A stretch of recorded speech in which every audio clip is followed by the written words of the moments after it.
السلام علیکم ناظرین، میں آپ کا میزبان طارق چودھری اور حاضر ہوں ویژن پوائنٹ کے پلیٹ فارم سے۔ 26 نومبر کا دھرنا جو کہ ناکام ہوا، اس کے بعد سے سیاست جو ہے وہ اس دھرنے کے گرد گھوم رہی ہے، اس کی باز گشت آج بھی سنائی دے رہی ہے۔ لیکن یہ باز گشت اس لیے نہیں ہے کہ اس دھرنے نے کوئی یا اس احتجاج نے کوئی امپیکٹ کیا ہے، بلکہ اس کی باز گشت جو ہے خود پاکستان تحریک انصاف کے اندرونی حلقوں میں سنائی دے رہی ہے۔ مختلف کنٹروورسیز، مختلف تنازعات سامنے آ رہے ہیں۔ کبھی یہ سامنے آتا ہے کہ جو بانی چیئرمین ہیں انہوں نے تو ڈی چوک میں جانے کا نہیں کہا تھا۔ کبھی یہ بات سامنے آتی ہے کہ انہوں نے اپنی اہلیہ کو سنگجانی جا کے دھرنا دینے کا کہا تھا۔ کبھی بیرسٹر گوہر صاحب کہتے ہیں کہ جی کوئی بات ہوئی نہیں تھی، بلکہ جو تھا صرف ایک احتجاج کرنا تھا اور رجسٹر کرنا تھا۔ آئے روز اڈیالہ جیل میں مختلف لیڈران کرام جاتے ہیں اور ہر لیڈر جو ہے ایک نئی کہانی، نئی سٹوری لے کے آتا ہے۔ یہ بھی پتہ چلا کہ ملاقات کے دوران کل یا پرسوں جو ہمشیرہ ہیں قابل احترام جناب عمران خان صاحب کی، انہوں نے ڈانٹ ڈپٹ بھی کی بیرسٹر گوہر صاحب وغیرہ اور لوگوں سے، اور آج جب انہوں نے اڈیالہ جیل کے باہر گفتگو کی تو انہوں نے اس بات کی تصدیق کی کہ ڈانٹ ڈپٹ وہاں ہوئی ہے اور میں نے پوچھ گچھ کی ہے۔ اب سوال یہ پیدا ہوتا ہے کارکنوں کے سامنے کہ اس وقت کون لیڈ کر رہا ہے، فیصلے کون کر رہا ہے؟ اور اگر یہ احتجاج تھی اور جو کہ فائنل کال تھی ان کے بقول، اور فائنل کال تو وہ ہوتی ہے جس میں انسان اپنی کشتیاں جلا کے چلا جاتا ہے اور پھر واپس نہیں آتا، تو پھر اس کو کوئی اونرشپ کیوں نہیں لے رہا؟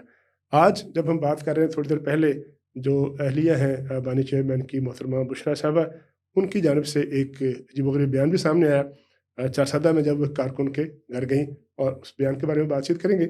اور یہ سارے موضوع، سارے تنازعات، ان پر بات کی کرنے کے لیے میرے ساتھ ایک ڈسٹنگوش مہمان موجود ہیں، جناب فیاض الحسن چوہان صاحب۔ فیاض صاحب، آپ رہے ہیں پنجاب کے وزیر اطلاعات بھی رہے، پنجاب کے جیل خانہ جات بھی رہے اور پی ٹی آئی میں بھی رہے بڑا عرصہ، اور اب آپ استحکام پاکستان پارٹی کے مرکزی ترجمان ہیں۔ سر، آج آپ نے دیکھا ہے بیان بشریٰ صاحبہ کا، جس میں انہوں نے کہا ہے، آج چارسدہ گئی تھیں، انہوں نے کہا کہ یہ جو جناح ایونیو تھا اس پر میری گاڑی اکیلے کھڑی تھی اور مجھے سب نے تنہا چھوڑ دیا اور سب تنہا چھوڑ کے بھاگ گئے، اور میری گاڑی جب اکیلی تھی تو وہاں میرے ساتھ کوئی نہیں تھا۔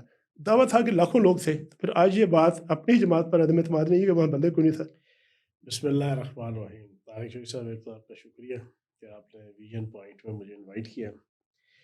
بشریٰ بی بی کو 26 تاریخ کی شام کو 2 آپشن دیے گئے، اچھا، سنگ جانی یا نس جانی، ٹھیک ہے جی، نا؟ انہوں نے سنگ جانی کے بجائے نسنا یا نہ قبول کر لیا، ٹھیک ہے نا؟ ساری دنیا کو پتہ ہے، ان کی گاڑی کی ویڈیو آئی ہوئی ہے جس میں وہ شفٹ ہو رہی ہیں، تبدیل ہوئی، کنٹینر ان کے سے ساتھ سے جناب وہ چیف گاڑی منسٹر میں صاحب جا ان کے رہی موجود ہیں، تھے۔ علی امین گنڈا پور ساتھ ہے، ٹھیک ہے؟ یہ کس کو بیوقوف بنا رہے ہیں؟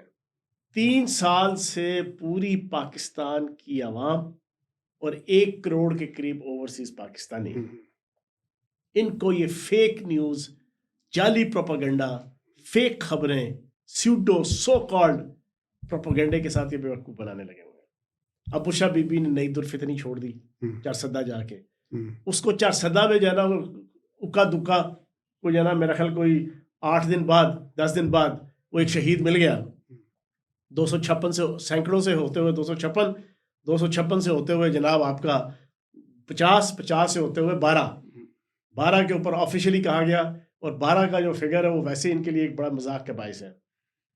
12 موسم تھے پاکستان میں، 12 گولیاں جناب شلوار میں سے گزری تھی، یہ جو بیان ہے ان کا، اور اب 12 یہ شہید۔ جو بیان ہے اس کا، یہ خود ان کی پوری پارٹی، اپنے چیف منسٹر جو کہ اس کو ریسکیو کر کے لے گیا اپنی گاڑی میں، جس نے منسیرہ پہنچایا، منسیرہ سے جا کے انہوں نے پشاور پہنچایا، اور اب پشاور وہ ایک سیف ہیون میں ہے۔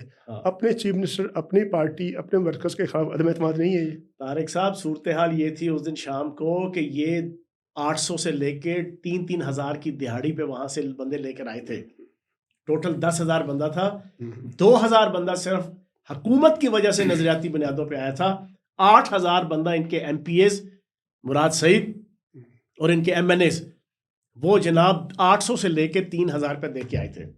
ان کے پیسے 24 تاریخ کی رات کو ہی ختم ہو گئے تھے۔ اچھا، 25 اور 26 کو وہ یہاں ٹکرے مار رہے تھے، یہ مظاہرین، ان کے پیسے ختم، کھانے کو ان کے پاس کچھ نہیں، کوئی آرگنائز نہیں تھا، کوئی سنکرونائز نہیں تھی چیز، ہیپ ہیزرڈ ہاش پاش طریقے سے ساری چیزیں چلائی گئی تھی۔ اب جب وہ اس موب اور مجمع کے پاس کھانے کو کچھ نہیں تھا، انہوں نے مار دھاڑ شروع کی، ساری دنیا نے دیکھا اسلام آباد کے اندر مار دھاڑ ایسی ہوئی۔ خبریں بھی ہیں کہ کارکن کہہ رہے تھے کہ آپ نے یہاں سے نہیں جانا، اور وہ کہہ رہے تھے ہم نے جانا ہے۔ میں بتاتا ہوں نا، جب یہ ساری سچویشن بن گئی 26 تاریخ کو ہوں ریز قسم کے انسان کے طور پہ قرون اولا کا جو جنگلی ہوتا تھا نا جنگلی اس کی طرح کی حالت بن گئی تھی ان کے لائے ہوئے مظاہرین کی. انہوں نے تھریٹ دے دیا تھا بشرا بی بی کو بھی اور علی امین گنڈا پور کو بھی کہ تمہاری ایسی کی تیسی تم یہاں لائے ہو, نہ کوئی رزلٹ نکال رہے ہو, نہ ہمارے پاس پیسہ ہے, نہ کچھ کھانے کو ہے. چلو اب رہا کراؤ پھر. ہاں وہ ایک بھوکا شیر بن چکے تھے سارے. انہوں نے ان کو لگائی تھریٹ, ان کی گاڑیوں کے اوپر, ان کی کنٹینر کے اوپر. ان کو رپورٹ باہر سے مل گئی کہ بھائی جان یہ ہمیں مار دیں گے, پریشر تھا ورکرز کا, ہمیں زندہ مار دیں گے یہ علی امین گنڈا پور کو بھی اور بشرا بی بی کو بھی. انہوں نے محسن نقوی سے, انہوں نے اسٹیبلشمنٹ سے, انہوں نے حکومت سے خود رابطہ کیا, دونوں نے, بشرا بی بی نے اور اس نے. یہ کوئی ٹھگی چھپی باتیں نہیں ہے, یہ کوئی کنسپائریسی تھیوری نہیں ہے. ایک کنٹروورسی یہ تھی, لوگوں کا خیال تھا کہ جب ان کی رہائی ہوئی تھی 15-20 دن پہلے اور رہائی کے بعد دوبارہ گرفتار نہیں کیا گیا, تو لوگوں نے سمجھا اور یہ بات میسج کلیئر ہو گئی کہ ان کو ریلیف دی گئی ہے. ان کو ریلیف بھی دے دی گئی, سی بی ایمز بھی ہو گئے. پھر یہ معاملہ جو ہے کہاں خراب ہوا؟ کیا عمران خان صاحب کے علاوہ, بشرا بی بی کے علاوہ بھی کوئی ایسی قوت ہے جو ان کو کنٹرول کر رہی ہے, جو ان کی جگہ پہ فیصلے کر رہی ہے؟ چونکہ سی بی ایمز کے بعد یہ احتجاج ہونا نہیں چاہیے تھا اس طرح سے. اور یہ بھی خبریں آئی ہیں رات, برسر گور صاحب نے کہا کہ فیصلہ ہو گیا تھا کہ ان کو 2-3 ہفتے میں رہا کر دیا جائے گا. جب چیزیں طے ہو گئی تھیں پھر یہ واقعہ کیا ہوا, کہاں سے بگڑا, کہاں سے معاملہ؟ بات بڑی سادہ سی ہے. عالمی اسٹیبلشمنٹ ہے, غیر ملکی طاقتیں ہیں, انڈین را ہے, امریکن ڈیپ اسٹیٹ ہے, اسرائیلی موساد ہے, برطانوی MI6 ہے. یہ سارے مل کے پاکستان کو ڈی اسٹیبلائز کر رہے ہیں. جو 3 سال سے جو جتنی یہ کتا چیکی چل رہی ہے نا, یہ بنیادی طور پہ جو ہے نا عمران خان کی اور بانی تحریک انصاف کی اور اس تحریک انصاف کی کتا چیکی کے پیچھے جو ہے نا یہ سارے فیکٹرز, کریکٹرز اور ایکٹرز ہیں. ایجنڈا کیا ہے؟ ایجنڈا یہ ہے کہ واحد اسلامی ایٹمی طاقت, اس کو اس کے گٹے اور گوڑوں پہ لایا جائے اور پھر اس کا ایٹمی پروگرام معاشی طور پر تباہ و برباد اس کو کر کے, اس کا ایٹمی پروگرام جو ہے نا یہ خود اپنے منہ سے کہے کہ بھائی جان یہ لے لو. کل ایک بڑا انٹرسٹنگ واقعہ ہوا, علیمہ خان صاحب باہر نکلی, انہوں نے میڈیا سے بات کی, آپ نے سنا, انہوں نے کہا جی کہ عمران خان صاحب اپنا آخری کارڈ, اس پہ ہر بعد میں بات کریں گے, آخری کارڈ نکالنے والے تھے تو میں نے منع کیا کہ ابھی آخری کارڈ نہیں نکالنا, یہ پڑا ہوگا. 1 گھنٹے بعد عمران خان صاحب کا جو ٹویٹر اکاؤنٹ ہے, ایکس اکاؤنٹ ہے, اس سے ایک بیان جاری ہو گیا. بہن کہہ رہی ہیں کہ کارڈ نکالنا نہیں ہے, اور اس ٹویٹر اکاؤنٹ سے آ گیا کہ جی ہم 12 دسمبر کو جلسہ کریں گے, یہ ہمارے 2 ڈیمانڈ ہیں, اگر ہمارے 2 ڈیمانڈ نہ پوری ہوئے تو پھر ہم سول نافرمانی کریں گے. اس کے پیچھے کون ہے؟ طارق چوہدری صاحب, آپ کو 2014 یاد ہے نا؟ جی بالکل یاد ہے, دھرنے یاد ہے جب بل چلائے گئے تھے, جب ہنڈی پہ پیسے بھجوانے کی بات کی گئی تھی, جب کہا گیا تھا کہ کنیکشن کٹوا دو, اور پھر یہ بھی ہوا کہ کنیکشن کٹوانے کے بعد 2 مہینے بعد کہا جی کہ گرم پانی کو نہیں نہانا واسطے, پھر میں اپنے کنیکشن بحال کرا لینے. اجن یہ آپ کا اکتوبر کے راؤنڈ اباؤٹ انہوں نے 14 اگست کو سٹارٹ کیا, اگست گزر گیا, ستمبر گزر گیا, اکتوبر کا اینڈ, نومبر کا شروع تھا, دسمبر کا مہینہ تھا, نومبر کا مہینہ تھا, ابھی ٹھنڈ بھی پوری نہیں آئی سی. جی صاحب بہادر نے جناب کہتے دیتا کہ سول نافرمانی, کوئی بل نہیں جمع کرائے گا, بل نہیں جمع ہوگا, میٹر کٹ گیا, صاحب بہادر 2 دفعہ نہانا سے اندر بڑے, پانی ٹھنڈا سی, ساری سول نافرمانی اتر گئی, ساری اتر گئی. لیکن اب سول نافرمانی کا اعلان کس نے کیا؟ وہ تو جیل میں ہے, بہن کہہ رہی ہے کہ ابھی کارڈ نکالنا نہیں ہے, لیکن کارڈ نکلا ہے. سب بات یہ ہے, سنے میری بات, یہ سارے کے سارے اس وقت مہرے ہیں عالمی اسٹیبلشمنٹ کے. انڈین را فرنٹ فٹ پہ ہے, انڈین را. آپ کا سوشل میڈیا اکاؤنٹ چلا رہا ہے جبران الیاس اور عمران غزالی, دونوں کے دونوں امریکی نیشنلٹی ہولڈر بھی ہیں. سب کو پتا, باہر بیٹھے ہیں, امریکی نیشنلٹی ہولڈر ہیں اور امریکن CIA کے باقاعدہ اہلکار ہیں, ڈکلیئرڈ اہلکار ہیں, ان کے سرکاری ملازم ہیں. وہ پری پلانڈ سوشل میڈیا کے ذریعے سے یہ چلا رہے ہیں, سارے پریشان ہیں. شیر افضل مرمت, اسد کیسر, گوہر برسٹر گوہر, وقاص اکرم, شیخ وقاص, ان میں سے, اور لسٹ پوری کی پوری PTI کے قائدین کی. وہ کہتے ہیں پارٹی کے ساتھ ہیں, بانی کے ساتھ ہیں, ہم اس پہ جان وہ کہتے ہیں بھائی جان ساڈے تو سوشل میڈیا نہیں سنبھالیا جا رہا ہے, یہ سوشل میڈیا ہمیں ڈبو رہا ہے. صحیح. طارق چوہدری صاحب, میں نے آج سے کوئی 8-9 مہینے پہلے ایک پریڈکشن کی تھی کہ یہی سوشل میڈیا ہے جس نے بانی تحریک انصاف کو زمین کی گہرائیوں سے آسمان کی بلندیوں تک پہنچایا, اور اب یہی سوشل میڈیا ہے جو دوبارہ ان کو زمین کے اندر جا کے گاڑے گا. آپ کا خیال ہے کہ یہ جو کارڈ ہے جو سول نافرمانی والا ہے یہ آخری کارڈ ہے یا اس کے بعد بھی کوئی کارڈ باقی ہے ابھی؟ سر یہ جو تحریک ان کی شروع ہوئی تھی نا 10 اپریل 2022 کو، اس کے 6 مہینے پہلے ساری موڈیلٹیز طے ہو گئی تھی عالمی اسٹیبلشمنٹ کی کہ کس طرح ہم نے بانی تحریک انصاف اور تحریک انصاف کو استعمال کرنا ہے، اور استعمال کر کے پاکستان کو 2 سے 3 حصوں میں نوز باللہ معاذ اللہ میرے منہ میں خاک تقسیم کرنا ہے، پاکستان کو تباہ و برباد کرنا ہے، پاکستان کو سری لنکا بنا کر اس کو دیوالیہ کر کے ڈیفالٹ کر کے اس کو جناب اس کے ایٹمی پروگرام کو ساری عالمی طاقتیں بیٹھ کے رول بیک کریں گی، پھر اس کو اپنی مرضی سے جناب 1 یا 2 حصوں میں تقسیم کر کے انڈیا کی ایک طفیلی ریاست کے طور پہ چلائیں گی. یہ پراپر ایجنڈا، یہ میں نے کنسپائریسی تھیوری نہیں آپ کے سامنے رکھی، لیکن کنسپائریسی تھیوری نہیں ہے، لیکن یہ ریالٹیز ہے جو اب پوری قوم. اچھا سنیں میری پوری بات سن لیں. اب اس کا اینڈ رزلٹ، اس کے رستے کی سب سے بڑی رکاوٹ کیا تھی اس پوری پلاننگ کے جو عالمی اسٹیبلشمنٹ کی تھی؟ پاک فوج جو یونائٹنگ ایک ایلیمنٹ ہے پاکستان میں. پاک فوج پاکستان کا واحد ادارہ ہے جو مڈل کلاس کی نمائندہ ادارہ ہے. پور class, lower middle class, middle class, upper middle class فوج میں جائے گا، غریب کا بچا جاتا ہے سر یہ اس کا ادارہ ہے. جی ہاں.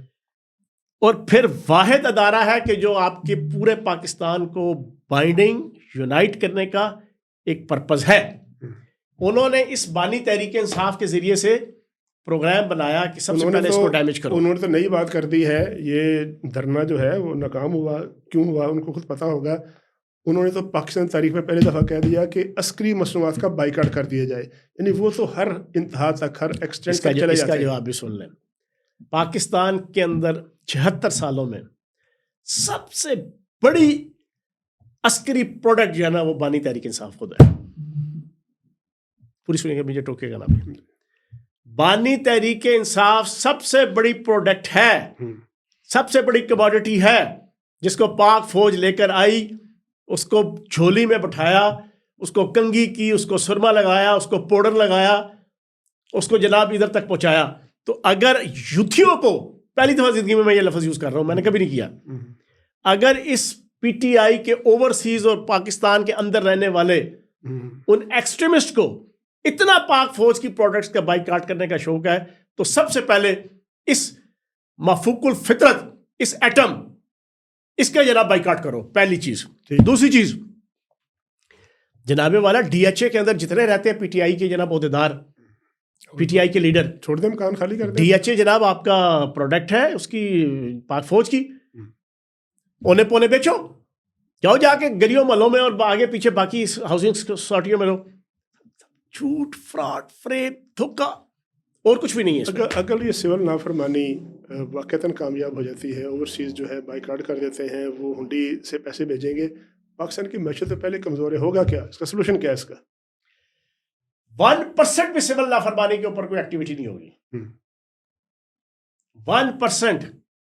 اس وقت سول نافرمانی کا اعلان کیا جب جنرل فیض حمید، جنرل باجوہ، تب تو سرپرستی میں تھے، چھتری کے نیچے تھے نا. اس سے پہلے کہ جنرل ظہیر الاسلام، جنرل راحیل شریف، جب آپ کی فوج اور اسٹیبلشمنٹ کی چھتری تلے آپ اعلان کر رہے تھے تو لوگوں نے جوتی کی نوک پہ رکھا.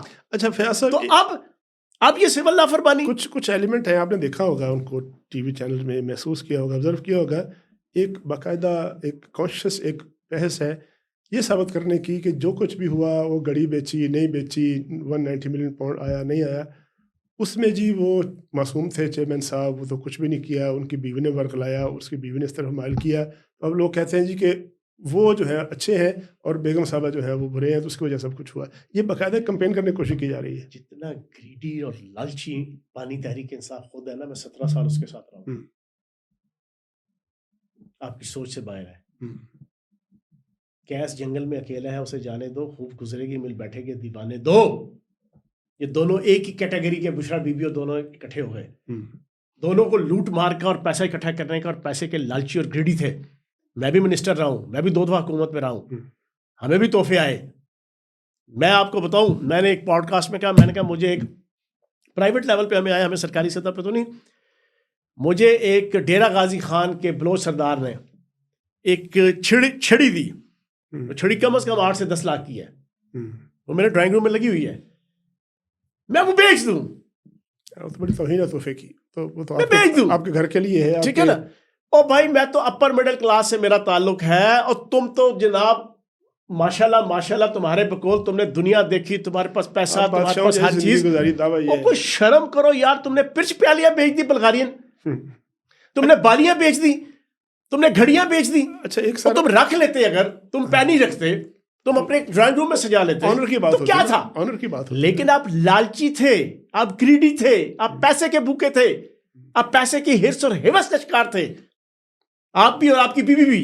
اچھا سر ایک اور خبر آئی ہے اسی تناظر میں, یہ جو ناکامی ہوئی ہے کہ جی بانی جو ہے وہ مایوس ہو گیا ساری جماعت سے, انہوں نے کہا فیل ہو گئے, احتجاج نہیں کر سکے, موبلائز نہیں کر سکے, اب پرانی ٹیم کو واپس بلایا جائے گا اور ان لوگوں کو ڈسکارڈ کر دیا جائے, جو بھی لوگ چھوڑ گئے ہیں. اب اس کا مطلب یہ ہے کہ بیرسٹر گوہر وغیرہ کی چھٹی ہو جائے گی. جس دن سول نافرمانی کا اعلان کیا, یہ میری پریڈکشن یاد رکھیے گا, شاہ محمود اعلان تو کر چکے ہیں وہ 14 دسمبر کا, پراپر 14 تاریخ 12 تاریخ کو اعلان کریں گے نا. شاہ محمود قریشی پارٹی چھوڑیں گے, اعجاز چودھری چھوڑے گا, یاسمین راشد چھوڑے گی, اور پھر آپ دیکھیے گا, بڑی امپورٹنٹ بات کر رہے ہیں, کے پی کے اندر آدھی پی ٹی آئی جو ہے وہ پی ٹی آئی چھوڑے گی. اچھا سر میرا آخری سوال ہے آپ سے, یہ جو کچھ بھی ہو رہا ہے پاکستان کی اکانومی کا نقصان ہو رہا ہے کسی سیاسی جماعت سے جو پاپولرٹی کا دعویٰ بھی ہو, جس کا پاپولر ہو بھی کسی حد تک, اگر آپ اس کو انگیج نہیں کریں گے, اس سے بات نہیں کریں گے, اس کو آئسولیٹ کر دیں گے, تنہا چھوڑ دیں گے احتجاج کرنے کے لیے, تو نقصان تو پاکستان کو ہوگا. اس کا حل کیا ہے؟ کوئی بات تو کرنی چاہیے نا کسی کو. میں بتاتا ہوں, اس کا حل ہے رول آف لا. اس کا حل ہے جس نے جو کیا ہے. اگست کے پہلے اشرے میں برطانیہ کے اندر جس طریقے سے رول آف لا کی امپلیمنٹیشن ہوئی, برطانیہ کا وزیر اعظم, برطانیہ کی حکومت, برطانیہ کی عدالت, برطانیہ کی پولیس, برطانیہ کی انتظامیہ اور ریاستی ادارے, انہوں نے اس طرح قانون نافذ کیا اور قانون پہ عمل درآمد کیا. چند گھنٹوں کے اندر کیس بھی چل گئے, ہاں سزائیں بھی ہوگی, لوگ وہاں سزا پا بھی رہے ہیں. اب کمروں کے اندر گھس کے سی سی ٹی وی کیمرہ میں جو ثابت ہوا, اس کے گھر میں گئے, اس کا دروازہ توڑا, اس کا گیٹ توڑا, اس کا بیڈ روم کا دروازہ توڑا, اس کو گھسیٹتے ہوئے باہر لے کے آ کے اس عدالت کے سامنے پیش کیا. عدالت نے 15 سے 20 منٹ کے اندر سی سی ٹی وی کیمرہ کے ساری فوٹنگ دکھائی, فوٹیج, اور اس کے بعد کہا چلو بھائی 2 سال 3 سال 5 سال 8 سال 10 سال یہ کرنا پڑے گا. 9 مئی کے حوالے سے یہ کرنا پڑے گا. 10 اپریل 2022 سے لے کے اب تک جتنے فسادات ہوئے اس بانی تحریک انصاف, 9 مئی تو بہت پرانی بات ہو گئی. اب 26 نومبر ہوا ہے, رینجرز پر حملے ہوئے ہیں, پولیس پر حملے ہوئے ہیں, انسٹالیشن پر حملے ہوئے ہیں. یہ ہے صرف. ہاں اب آپ مجھ سے پوچھیں گے کہ سپوز میں پی ٹی آئی کا لیڈر بیٹھا ہوں اور آپ مجھ سے یہی سوال پوچھتے ہیں کہ اس کا حل کیا ہے. صحیح. اس کا حل یہ ہے کہ بانی تحریک انصاف کو سب سے پہلے پوری ریاست, فوج اور شہدائے فوج اور عوام سے ہاتھ جوڑ کے معافی مانگنی پڑے گی کہ میں نے 10 اپریل 2022 سے لے کے 26 نومبر 2024 تک جو کچھ کیا یا میرے کہنے پہ جو کچھ ہوا, میں شرمندہ ہوں, میں نادم ہوں, میں پوری قوم کے سامنے جناب معافی کا طلبگار ہوں. یہ میری اجتہادی غلطی تھی یا میری ارادتاً تھی, میں غلط تھا. پہلا تو اس کو یہ کرنا پڑے گا. اگلا اقدام بانی تحریک انصاف کو سیاسی ڈائلاگ سٹارٹ کرنا پڑے گا پیپلز پارٹی کے ساتھ, نون لیگ کے ساتھ, ساری سیاسی قوتوں کے ساتھ, آصف زرداری صاحب کے ساتھ, شہباز شریف, نواز شریف صاحب کے ساتھ بیٹھنا پڑے گا اپنی ٹیم دے کے. ٹھیک ہے, وہ بیٹھیں گے, وہ 2-4 مہینے سارے ڈائلاگ اور موڈیلٹیز طے کریں گے. اس کے بعد ایک عدالتی پروسیس کے تحت ان کو کوئی ریلیف مل سکتا ہے. یہ سنگل واحد سلوشن ہے جو پچھلے 2 سال سے میں بھی کہہ رہا ہوں, آپ بھی کہہ رہے ہیں, بی سی او جناب تجزیہ نگار سیاستدان کہہ رہے ہیں. اس کے علاوہ اگر بانی تحریک انصاف سمجھتا ہے کہ وہ تڑیاں دے کے, وہ غنڈہ گردی کر کے, وہ بدماشی کر کے, وہ فوج کو آنکھیں دکھا کے, وہ آرمی کو ڈنڈا دکھا کے, وہ آرمی کو مکہ دکھا کے کوئی رزلٹ نکال لے گا, تو اس سے بڑا الو کا پٹھا کوئی نہیں ہوگا. بہت شکریہ فیاض صاحب, آپ سے گفتگو ہوئی ہے, اور فیاض صاحب اتنے وکل ہیں اور اتنا نالج ہے پاکستان کی سیاست کا کہ گھنٹوں سے گفتگو ہو سکتی ہے, لیکن ہر پروگرام کا کوئی نہ کوئی ایک مخصوص مدت ہوتی ہے. وہ مدت پروگرام کا جو ہمارا وقت ہے ختم ہو رہا ہے. فیاض صاحب کا سجیشن جو ہے بڑا اعلیٰ ہے, بہت اچھا ہے. پاکستان کو اگر ٹرموئل سے نکالنا ہے تو بانی چیئرمین صاحب کو سیاسی قوتوں سے بات کرنی پڑے گی. اگر وہ سمجھتے ہیں کہ ان کے خلاف کیسز جو ہے وہ ٹھیک نہیں ہے تو وہ ایک سیاسی پروسیس میں، ایک عدالتی پروسیس میں شامل ہوں۔ پھر یہ ہے کہ وہ اپنے بہت سارے ویڈیوز میں یہ اس بات کا اعتراف کر چکے ہیں کہ اگر مجھے رینجر گرفتار نہ کرتی، چونکہ مجھے رینجر نے گرفتار کیا ہے تو لہٰذا اگر میرے لوگوں نے احتجاج کیا ہے GHQ جا کر، کور کمانڈر گھر پہ جا کے، تو بالکل ٹھیک کیا ہے۔ تو اپنا جو بھی ان کا جرم ہے، جو بھی ان کی کنٹریبیوشن ہے، اس میں اس کا اعتراف کرنا ہوگا، ریاست سے، ریاستی اداروں سے مدد کرنی پڑے گی، تب پاکستان آگے جائے گا، ورنہ پاکستان جو ہے کسی جھنجٹ میں، کسی منجدار میں، کسی گرداب میں پھنسا رہے گا۔ اپنے میزبان طارق چودھری کو اجازت دیجیے۔ اللہ حافظ۔